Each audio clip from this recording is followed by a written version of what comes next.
Hello, Desiree and Gertrude, and welcome back to number 8, I think this is. And today we're going to be talking about unacceptance within um, one's own community, due to or whatever the reason may be. Today, Desiree, you weren't there, unfortunately, but we had two presentations. One of the presentations talked about the inacceptance of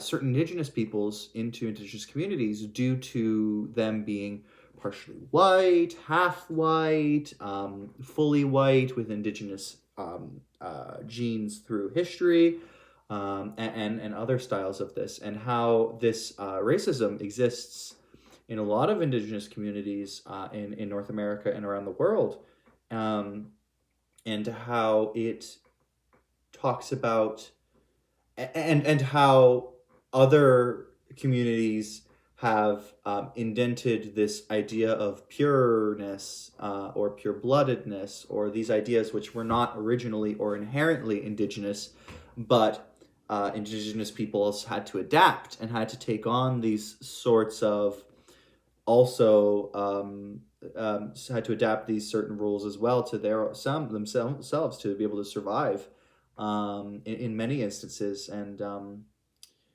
historically, it's a very hard and touchy subject.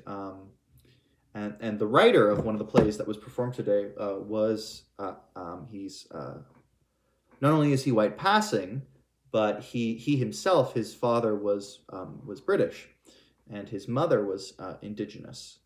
And how when he was growing up, he didn't experience any racism when he was growing up, because a lot of the people he grew up with were family, so no one would obviously speak to him or treat him that way. But how when he really started to see racism and have experience racism was when he moved to Toronto and kept interacting with people who kept reminding him that he was supposed to act a certain way and eat a certain way and believe a certain way and learn and teach a certain way and perform a certain way. And he talked about how he only ever felt racism when he left his home, when he left his family, when he left his reserve and moved to Toronto. That's when he felt the racism. So I thought that it would be important to talk about how these ideals and ideas are inherently, I was supposed to say communist. No, not inherently communist, are inherently imperialist and come from, obviously, white people, specifically European white people.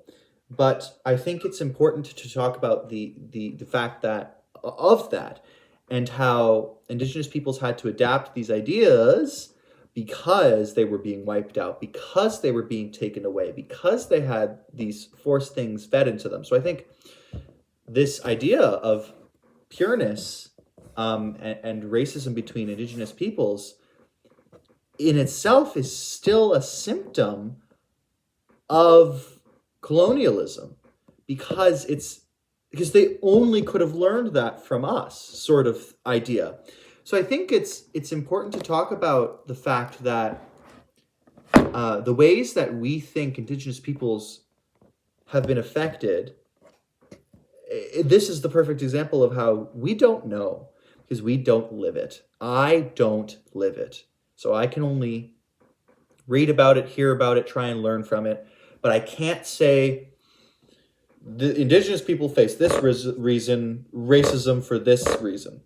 And they do this for this reason, and do this for this reason, because that is a form of education that, one, I do not have access to, two, I should not have access to, three, is a Western idea. It's still putting indigenous peoples into Western blocks. It's all coming together. It makes sense. The education itself, Western idea. The treatment itself, Western idea.